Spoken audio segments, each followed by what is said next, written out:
ये काम मैं इतने सालों से नहीं कर पाया। क्या?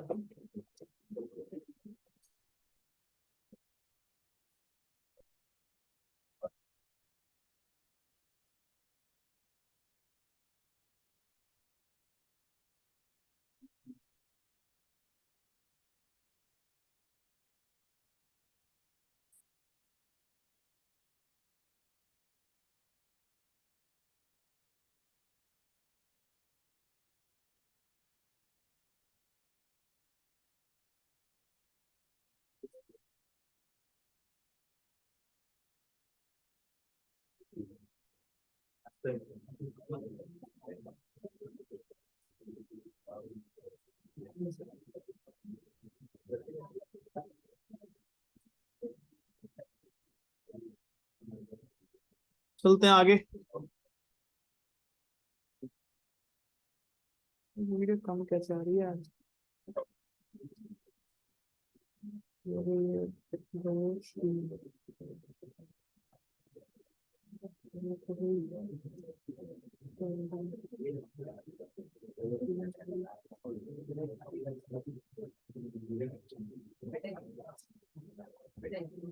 चलो करते हैं स्टार्ट। नेक्स्ट हमारे पास आता है क्या?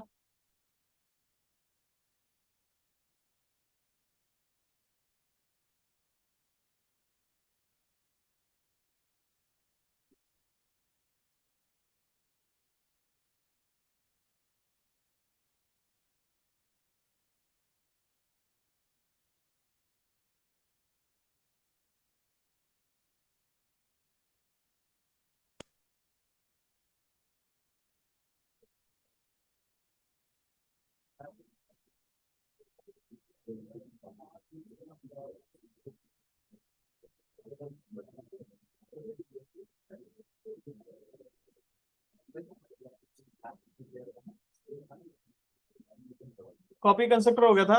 बाय रेफरेंस और बाय मेथड दोनों तरीके से करके दिखाते था। नेक्स्ट हमारे पास होता है, मैंने ये भी बताया कंस्ट्रक्टर कोई वैल्यू रिटर्न करता है कि नहीं करता, ये हो गया था ना। नेक्स्ट आता है कंस्ट्रक्टर चेनिंग। क्या आता है हमारा कंस्ट्रक्टर चेनिंग? देखो कंस्ट्रक्टर चेनिंग क्या होता है, जब मैंने आपको दिस पढ़ाया था, जिसके अंदर मैंने पढ़ाया था एक कीवर्ड हमारा जो फंक्शन था, कि जिसको एज हम फंक्शन भी यूज कर सकते हैं, जिसको हम एज क्या यूज कर सकते हैं, फंक्शन भी यूज कर सकते हैं। तो this to invoke current class constructor, इसको बोलते हैं कंस्ट्रक्टर चेनिंग बोलते हैं। क्या बोलते हैं? कंस्ट्रक्टर चेनिंग। जिसको हम यूज करते हैं करंट क्लास के कंस्ट्रक्टर को इन्वोक करने के लिए। किसको? करंट क्लास के कंस्ट्रक्टर को इन्वोक करने के लिए किसका यूज करते हैं? दिस का। तो दिस अगर आप खाली ब्रैकेट लिखते हो, वो करंट क्लास के कंस्ट्रक्टर को चलाता है, करंट क्लास के कंस्ट्रक्टर को। इसका एक रूल होता है कि दिस, जब भी आप करंट कंस्ट्रक्टर चेनिंग करते हो, this must be the first statement in a line, in a constructor. जब भी दिस को कॉल करोगे, दिस हमेशा क्या होना चाहिए? फर्स्ट स्टेटमेंट होना चाहिए। किसमें? किसी ब्लॉक के अंदर, कंस्ट्रक्टर के अंदर। और एक कंस्ट्रक्टर हमें ऐसा बनाना पड़ेगा जिसके अंदर हम without using a this function as a function to break the chain. एक कंस्ट्रक्टर हम ऐसा बनाएंगे जिसके अंदर हम किसको? दिस को एज अ फंक्शन नहीं रखेंगे, क्योंकि हमें उस चेन को क्या करना पड़ता है? ब्रेक भी करना पड़ता है। क्या करना पड़ता है? ब्रेक करना पड़ता है। समझ में आया? इस तरीके से। तो देखो करेंगे कैसे, मैं करके दिखाता हूँ एक सिंपल सा एग्जांपल।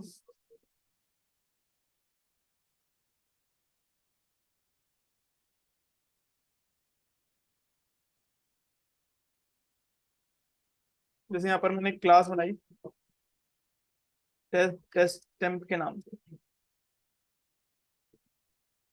मैंने एक टेम्प के नाम से क्लास बनाई, इसके अंदर मैंने पहला कंस्ट्रक्टर बनाया टेम्प। तो यहाँ पर मैंने क्या लिख दिया, हेलो एसओपी कर दिया सिस्टम डॉट आउट प्रिंटलन के अंदर हेलो डिफॉल्ट कंस्ट्रक्टर लिख दिया, हेलो डिफॉल्ट कंस्ट्रक्टर लिख दिया ऐसे। उसके बाद मैंने ये जब यहाँ पर ऐसे बनाया,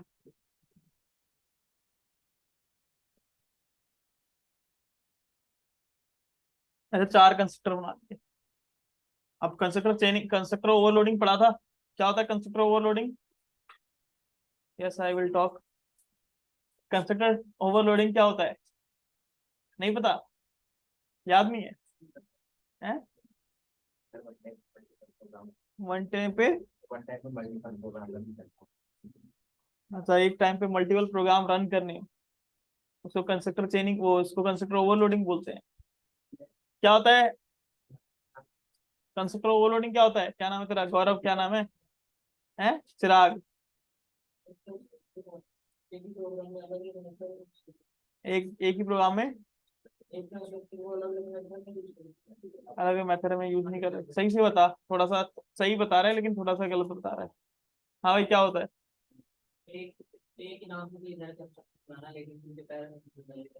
एग्जैक्टली क्या होता है, हम एक ही क्लास के अंदर एक ही नाम के एक से ज्यादा कई सारे कंस्ट्रक्टर बनाते हैं, लेकिन उनके पैरामीटर और डेटा टाइप में क्या करते हैं, चेंज कर देते हैं, यानी कंस्ट्रक्टर ओवरलोडिंग। तो यहाँ पर भी मैंने मान लो इसमें इंट एक्स रख दिया, क्या रख दिया? Int x.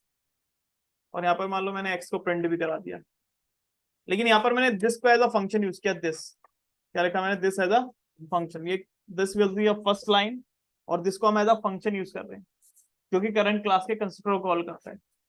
फिर यहाँ पर मैंने 2 पैरामीटर पास कर दिए, int X comma int Y. और यहाँ पर मैंने कर दिया एक्स प्लस वाई। क्या कर दिया मैंने यहाँ पर? एक्स प्लस वाई कर दिया।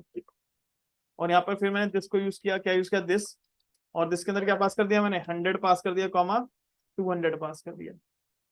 फिर उसके बाद मैं यहाँ पर गया, यहाँ पर मैंने 3 पैरामीटर पास कर दिए, int X comma int Y comma int Z.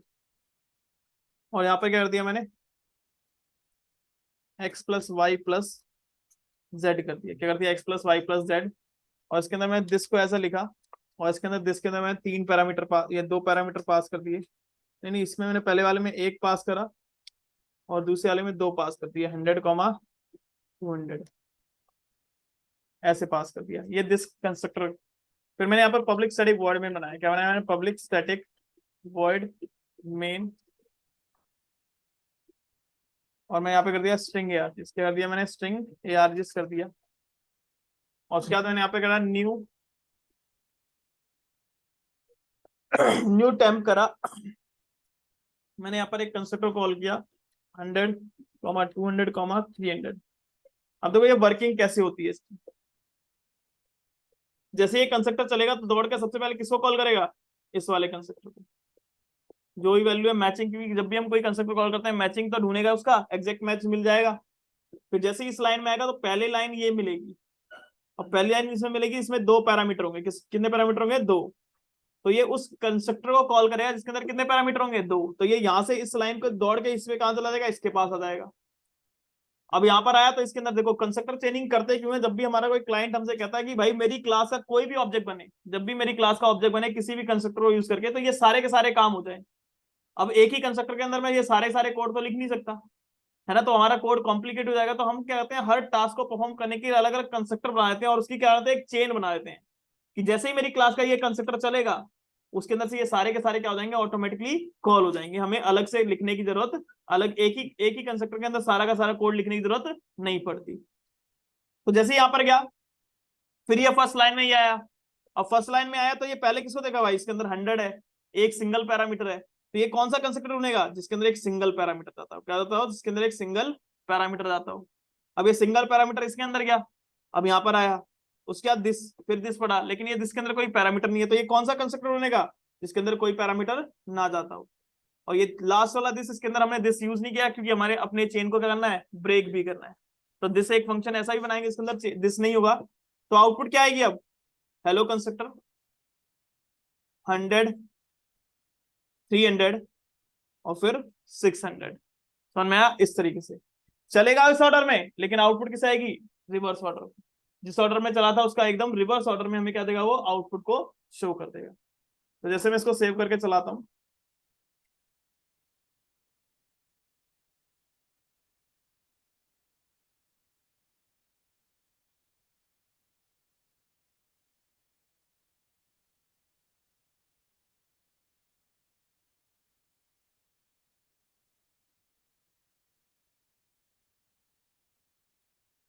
जावा सी टाइम डॉट जावा कंपाइल किया मैंने इसको, कंपाइल फाइन। यहाँ पर कुछ एरर दे रहा है, मैंने सेमी कोलन नहीं लगाया।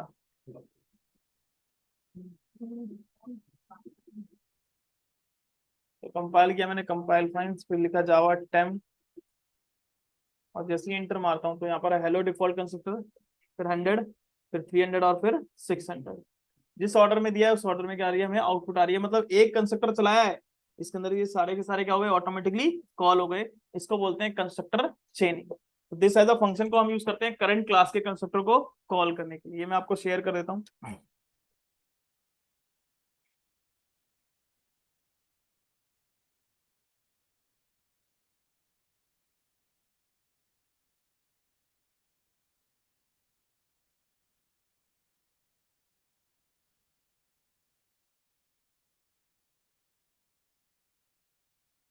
इसका मेन काम इसका क्या होता है, इसके थ्रू हम रीयूजेबिलिटी भी करते हैं। क्या करते हैं इसके थ्रू हम, रीयूजेबिलिटी। इस कंस्ट्रक्टर चेनिंग के थ्रू क्या करते हैं हम, रीयूजेबिलिटी भी करते हैं। कैसे करते हैं रीयूजेबिलिटी, वो बताता हूँ। जैसे कि मैंने आपको एक प्रोग्राम करके दिखाया था लास्ट क्लास में। जब आपने लास्ट क्लास में मैंने आपको एक रजिस्ट्रेशन फॉर्म बनवाया था। क्या बनाया था, रजिस्ट्रेशन फॉर्म। एक रजिस्ट्रेशन फॉर्म का एक प्रोग्राम करके दिखाया था वाया कंस्ट्रक्टर। कराया था कि नहीं कराया था, ऐसे कंस्ट्रक्टर ओवरलोडिंग कराई थी ना मैंने। हाँ ये रहा ना रजिस्ट्रेशन फॉर्म। अब जैसे ये मेरा ये कंस्ट्रक्टर था मेरा, ये प्रोग्राम था, ठीक है, ये प्रोग्राम कराया था मैंने ऐसे। अब देखो इसके अंदर हमने बार बार ये कोड लिखा था, यहीं पे मैं कंस्ट्रक्टर चेनिंग करके दिखाता हूँ। क्या करके दिखाता हूँ, कंस्ट्रक्टर चेनिंग। तो हमारा कोड क्या होगा, रीयूज भी होगा। यहाँ पर कंस्ट्रक्टर चेनिंग के थ्रू क्या करते हैं हम, रीयूजेबिलिटी को भी अचीव करते हैं। कैसे करते हैं, जैसे मान लो मैंने पहला कंस्ट्रक्टर बनाया था जिसके अंदर ये एक पैरामीटर, यानी जितने ये था, नेम था, ईमेल था, पासवर्ड था, फोन नंबर था, जेंडर था, लैंग्वेज था और जिप कोड था, ठीक है। उसके बाद ये कोड था हमारा इसके अंदर, और उसके बाद मैंने इसको ये वैल्यू असाइन कर दी थी, देन इसको मैंने प्रिंट करा दिया था। अब मैं अगर कंस्ट्रक्टर चेनिंग करना चाहता हूं, अगर मैं अब कंस्ट्रक्टर चेनिंग करना चाहता हूं, तो कंस्ट्रक्टर चेनिंग करने के लिए क्या करेंगे। तो मैंने कहा भाई मेरे को ये कोड लिखना ही नहीं है, मैं ये चाहता ही नहीं कि मेरे को कोड लिखना पड़े, मेरे को अपने कोड को रीयूज करना है। तो दिक्कत कुछ है ही नहीं, मैं इस कोड को हटा देता हूँ, बिल्कुल हटा देता हूँ, और this as a first line लिखता हूँ। क्या लिखता हूँ, this as a first line. और इसके अंदर सिर्फ कुछ नहीं करता, मैचिंग कंस्ट्रक्टर तो कॉल करेगा। तो यहाँ पे क्या पास करता हूँ, name comma email comma password comma phone number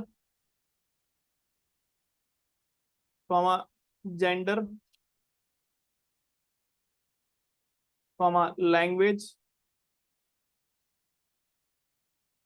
और कॉमा जिप कोड। बस इतनी चीज है, क्योंकि हमारे ऊपर वाले कंस्ट्रक्टर में यही सारी चीजें हैं। अब देखो जैसे ही एक कंस्ट्रक्टर कॉल होगा सेकंड वाला, तो फर्स्ट लाइन चलेगी, दौड़ के जाएगा इसके पास, सारी वैल्यू असाइन करेगा, सारी वैल्यू दिस में डालेगा, और उसके बाद ये कोड भी चल जाएगा। तो हमें ये वाला कोड तो इतना था, रिपीट करने की जरूरत नहीं पड़ी ना। हमने करा इस 3 लाइन में हमने कर लिया, उस पूरे के पूरे ऊपर वाले कंस्ट्रक्टर को कर लिया, नीचे रीयूज कर लिया रीयूज। सारा का सारा काम भी हो गया, और हमें सिर्फ 3 लाइन, हमें उतनी सारी लाइन लिखने की जरूरत नहीं पड़ी। तो कंस्ट्रक्टर चेनिंग के थ्रू हम रीयूजेबिलिटी भी करते हैं। क्या करते हैं, रीयूजेबिलिटी। समझ में आया। देखो अब अगर मैं अब भी इस प्रोग्राम को सेव करके चलाता हूं तो कोई दिक्कत नहीं आएगी।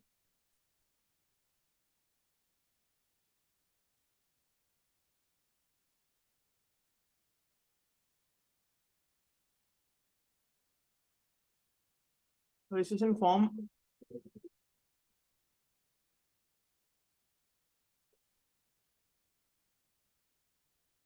तो यहाँ पर क्या देखो, सारा डेटा वही आ रहा है कि नहीं आ रहा, कोई प्रॉब्लम आ रही है, नहीं आ रही।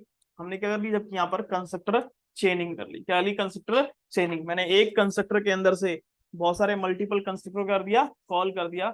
यानी उस कंस्ट्रक्टर को कॉल कर दिया जिसको हमें रीयूज करना था, किसके थ्रू, वाया कंस्ट्रक्टर चेनिंग। समझ में आया? इस तरीके से। कोई डाउट इसमें किसी को? इसको मैं शेयर कर देता हूं।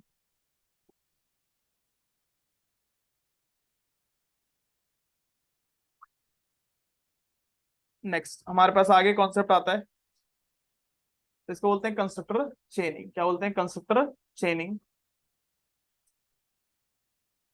ये सारे मैंने अलग अलग प्रोग्राम इसमें कर कर दे रखे, दिखा रखे हैं। नेक्स्ट हमारे पास कॉन्सेप्ट आता है, इसको बोलते हैं इंस्टेंस इनिशियलाइजर ब्लॉक। यानी ये मेरा पूरा कंस्ट्रक्टर था। एक बार मैं इसको यहीं पे फिनिश करता हूँ, एक बार ये दोबारा से वीडियो कनेक्ट कर लो। एक बार मैं इसको कराता हूँ, यहाँ पर इसको फिनिश करता हूँ, एक बार दोबारा से आप सारे कनेक्ट कर लो।